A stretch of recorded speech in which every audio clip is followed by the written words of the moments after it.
Bueno, estamos en un nuevo capítulo, podríamos decir, de Emprendedores Argentinos. Y en este nuevo capítulo vamos a hablar de algo que está en auge. En este momento es el tema del momento, realmente. Para eso vamos a hacer la presentación de nuestro siguiente invitado. El Eternauta vuelve, pero con tecnología de punta, chicos, así, de una. Y detrás de esta producción, por supuesto, hay un argentino que está llevando la industria audiovisual local a un siguiente nivel. Él es cofundador y director de Cacodelfia Studios y usando pantallas LED gigantes y entornos digitales inmersivos logró que lo que parecía imposible sucediera acá en nuestro país, en la Argentina. Recibimos a un verdadero arquitecto del futuro audiovisual, el señor Gastón Gallo. Bueno, muchas gracias por tus generosas palabras, ¿no? Tengo que decirlo así, porque de alguna manera tengo que destacar antes que nada, y cuando todos terminen de verlo, el Eternauta, se dan cuenta, es una obra gigantesca, monumental, que únicamente es posible producto de un enorme trabajo en equipo, también una plataforma que permite la distribución en todo el mundo, como Netflix, y la productora KIS, que bueno, que lo llevó adelante, que dijo, este sueño se puede hacer. Contrata a un director, Bruno Estañaro, que también obviamente ahora cosecha todos los elogios, y bueno, se dieron cuenta ellos que existía un cambio tecnológico que bueno, que en este caso en Barracas, una empresa argentina, lo estaba desarrollando acá en el país. Éramos los primeros en Latinoamérica y bueno, y un poco anclado en eso fue posible que se haga realidad gran parte de por lo menos todo lo que tiene que ver con toda esa parte virtual, esa ciudad apocalíptica. La productora había escaneado la ciudad de Buenos Aires durante la pandemia, pero bueno, eso termina siendo una gran maqueta y había que lograr hacer que actúen actores y la única manera de poderlo filmar hoy es la técnica que afuera se conoce como Virtual Production, que es producción virtual, y su modo más potente es el que apostamos nosotros, que es un poco como vos anticipaste, ¿no? Con grandes pantallas. Gastón, a lo largo, digo, de cuando se iba filmando, etcétera, ¿imaginaste cuando los contactó Netflix que podía llegar a ser semejante éxito? Mirá, a ver, desde el primer momento cuando nos contactan, que te digo que el otro día chequeaba bien el WhatsApp, no sé por qué tengo la imagen también de una de esas salidas de los encierros de la pandemia, creo que fue en enero 2021 o algo así, que me junto en un café con el encargado de postproducción en ese momento de Ezequiel Rossi y Diego Copelo, que son dos referentes ahí en KIS, y me proponen esto. Y sí, si me decís, sí, me imaginaba que iba a ser re grosso el hecho de que se pueda hacer. El hecho de que se pueda hacer, me imaginaba... Ya era un montón. Sí, sabiendo que estaba Netflix, que estaba esta productora, que iba a estar también el director, Bruno Estañaro, y obviamente cuando dijeron que el personaje principal iba a ser Darín. Listo, es como la garantía. Sí, soy futbolero y es nuestro Maradona, ¿no? Cartón lleno. Gastón, Sí. perdón, te quiero llevar justo ese momento que mencionás en ese café y te lo comentan, y me imagino que no sé si en ese mismo momento decís sí, puedo, quiero hacerlo. Digo, ¿en algún momento te generó una duda de decir, bueno, voy a poder con esto? ¿O vos sabías que hay un tema técnico, decir, che, ustedes tienen esto y esto, va a salir todo bien? ¿O te dio un poco de vértigo decir, che, estoy poniendo la firma sobre algo que después tengo que respaldarlo? No, mirá, o sea, a ver, es como que te propongan, no sé, correr un París-Dakar, ¿viste? Decir que tenés todo planificado, que sabés que va a salir todo bien, eso sería un acto de soberbia, porque el otro día, vos viste, ¿no? Hubo un apagón gigantesco en todo España y Portugal, entonces las cosas pueden suceder. Ahora, sí sé que veníamos apostando a hacer estas cosas y sabíamos que estábamos en lo más alto, te diría, a nivel mundial en esto. Entonces, nada más que estábamos en Argentina y nada menos, que para ellos era una gran oportunidad porque no podían trasladar gran parte del equipo técnico, por lo menos aquellas personas de más confianza del director, y ni que hablar todo el elenco. Y además, sobre todas las cosas, el Eternauta tiene también muchas locaciones, filmadas también de manera... Exteriores, digamos. En exteriores, Ok. que tenían que ser en Buenos Aires. Entonces lo lógico era que el estudio que haga la parte de producción virtual, el lugar, sea también argentino, ¿no? Me tenía, digamos, toda la fe a esos desafíos. Tengo una larga historia también en desafíos así, de mezclar arte y tecnología o espectáculo y tecnología. Entonces sabía que lo íbamos a hacer junto con el equipo que me acompaña, ¿no? Bueno, ahora seguramente a mí me interesa que después cuentes eso, pero se habla mucho, vos corregime porque yo de la industria no tengo idea, se habla mucho de que supuestamente lo que salió a hacer todo el Eternauta era lo que salía un solo capítulo de Game of Thrones, o sea, como que la producción había sido mucho más económica que otras producciones del mismo calibre. Lo primero, si eso es verdad o no, y lo segundo, en el caso de que sí, si tiene que ver justamente con esta tecnología. Mira, Cacodelfia, que es, digamos, mi empresa que fundé con mi hermano, fuimos en este caso como nos acoplamos a este enorme proyecto, como decimos. Ellos se plantearon hacer una catedral y nosotros fuimos un equipo de obreros que nos metimos adentro. En una parte. En Claro. una parte. Entonces, no, te imaginas que no puedo responder concretamente de los números y de los costos de cuáles fueron exactamente de la serie. Lo que sí te digo, y no tengo ninguna duda, y esto ya se sabe a nivel mundial, es que utilizando esta técnica los costos caen, te diría, a un tercio, si se planifica bien, respecto a la manera tradicional.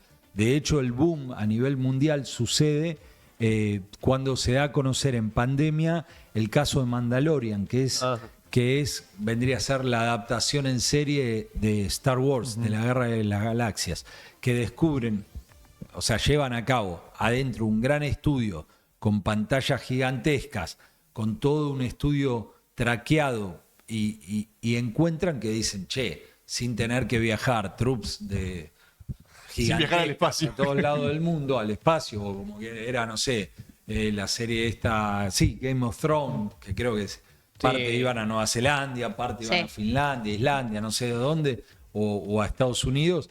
Se podía hacer, y si fuese necesario, porque hoy en día todo evoluciona muy rápido, y te diría que ya muy pronto va a ser posible meter, no sé, las calles de Roma adentro de nuestro estudio de Barracas. Si tuviese que viaja un grupo de 5 personas. Exacto, buenísimo. Y trae parte de ese material.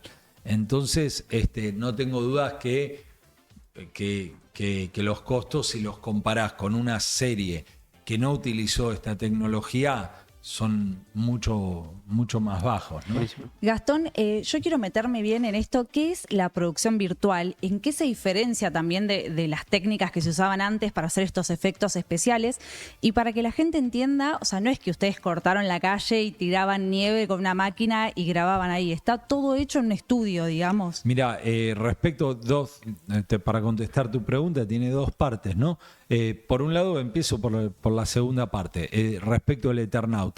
Sí, el Eternauta también se filmó en exteriores y hubo ciertas calles que hicieron eso que vos decís. Sí. Y la magia del cine o de las series o del mundo audiovisual permite que vos estás viendo la serie y de repente hay un plano que fue hecho al exterior. El plano siguiente fue hecho adentro del estudio y vos no te vas a dar cuenta nunca.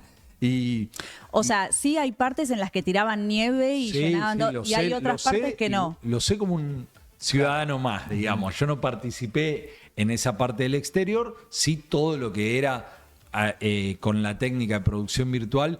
Ahora vos imaginate, tenés que tirar nieve. podés tirar nieve en una cuadra, Claro. en 2 cuadras.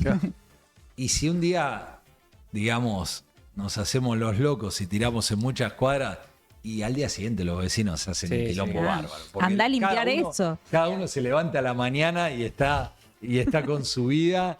Y de hecho, en algún momento ha pasado que en la medida que se dieron cuenta de que esta magia funcionaba, llevaron gran parte del rodaje no previsto hacia dentro del estudio.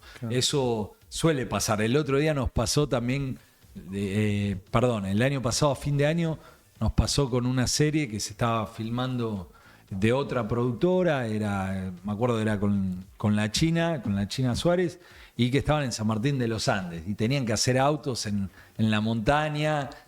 Imagínate cortar una ruta en la montaña para hacer autos. Ahí no había que tirar nieve había, pero tenían que cortar la ruta. Y la gente que está en su mundo no le cae muy simpático, por más que para el intendente puedan Y venir autorizaciones, famosos. claro, es un Claro, lío. y decidieron pegar un volantazo, nos llamaron y vinieron a Barracas. Y bueno, en ese caso se capturó, digamos, ese paisaje de San Martín de los Andes con una técnica distinta a la del Eternauta, pero para el director era espectacular.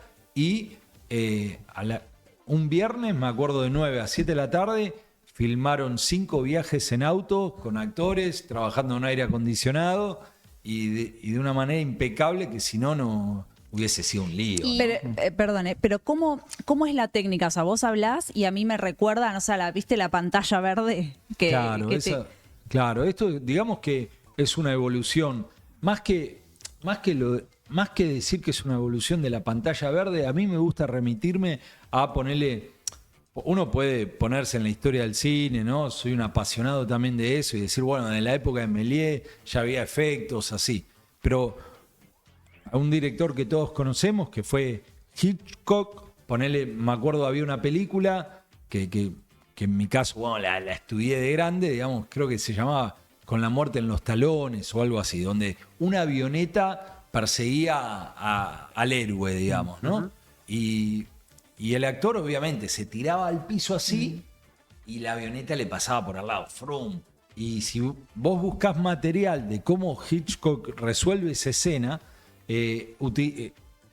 coloca delante de una gran pantalla con proyectores, pasa una película de una avioneta, y le pone piedritas y tierra simulando la ruta y el actor está tirado en el piso. Y él pone la cámara de tal manera y en el momento donde pasa la avioneta captura al actor agarrándose de la cabeza y con mucho viento. Esto es como que gambetea a la pantalla verde y retoma, si querés, esas experiencias. ¿Con qué diferencia?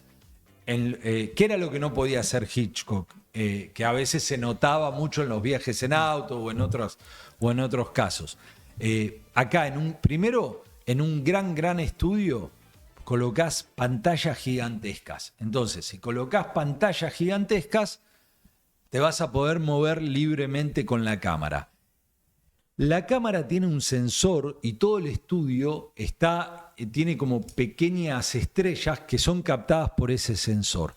La cámara se mueve, apenas se mueve, en la pantalla de LED se genera un rectángulo que es lo que está captando la cámara y ahí adentro se corrige la perspectiva. Digamos, nosotros nos estamos viendo. Si yo me levanto así un poquito la silla, yo puedo ver la maceta que puede estar detrás tuyo. No somos conscientes de ese movimiento de la perspectiva, pero es lo que genera el realismo. Hoy la técnica permite ese realismo. Muevo la cámara y las imágenes acompañan ese movimiento.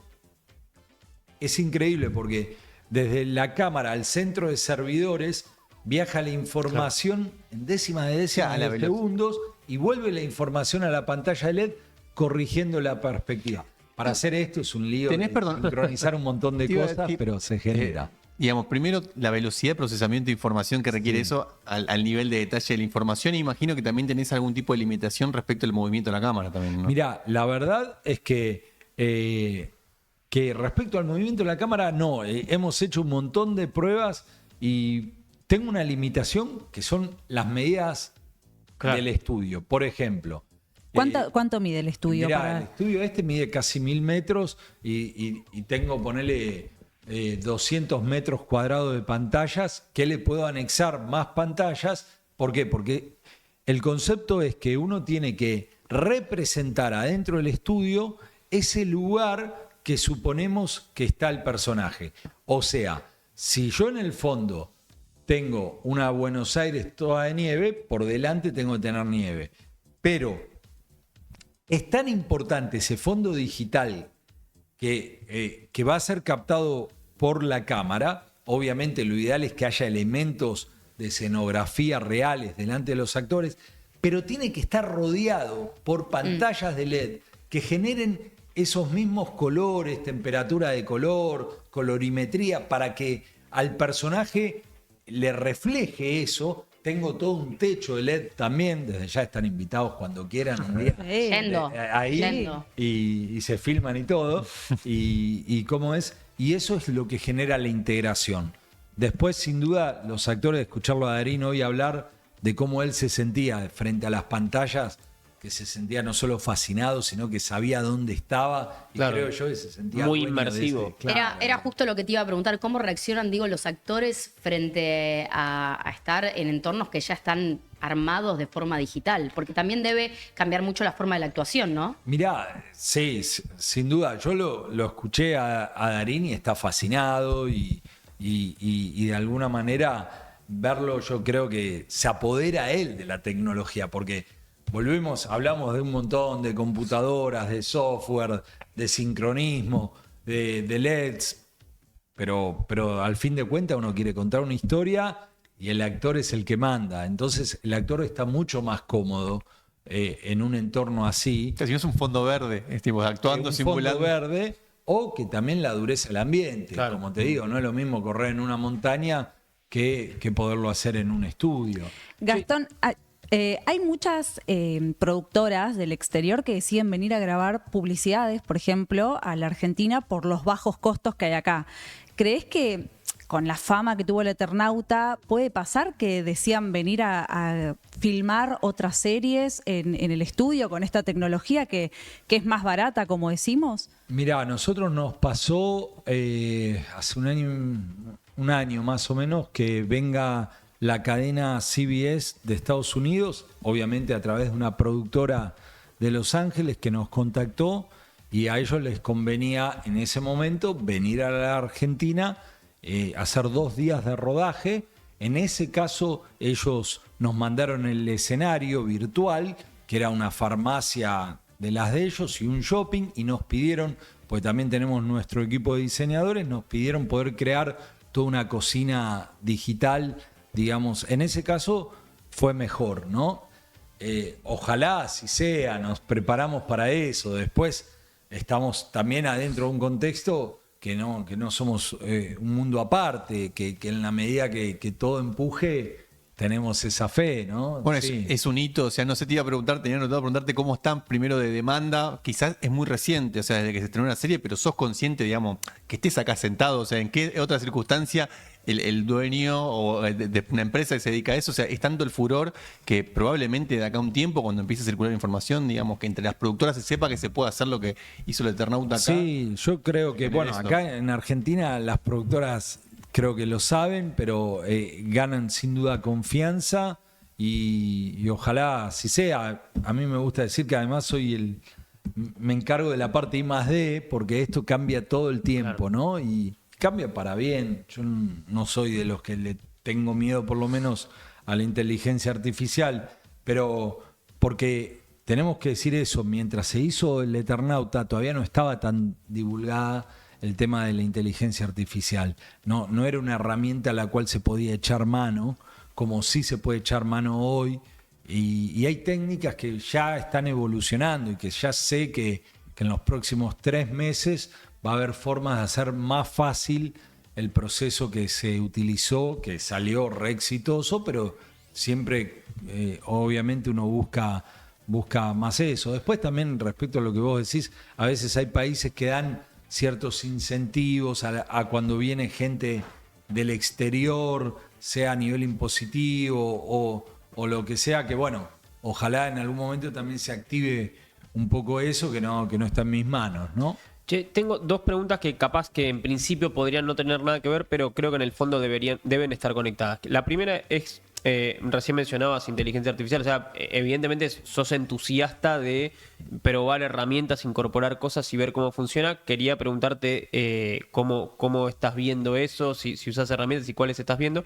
Y después, o en el orden que quieras, ¿cómo surgió la idea de hacer esto, de este estudio? Sí, mirá, respecto a lo de inteligencia artificial, sí, sin duda. El viernes pasado hicimos como una convención con otro amigo que tiene también que maneja como de alguna manera, podemos decir, una comunidad, porque esto es un boom que se desconoce, no es que se desconoce, pero que hay un montón de, vamos a decir, pequeños, porque son muchos de ellos jóvenes, artistas ya a esta altura, artistas digitales, y que están explorando estas técnicas.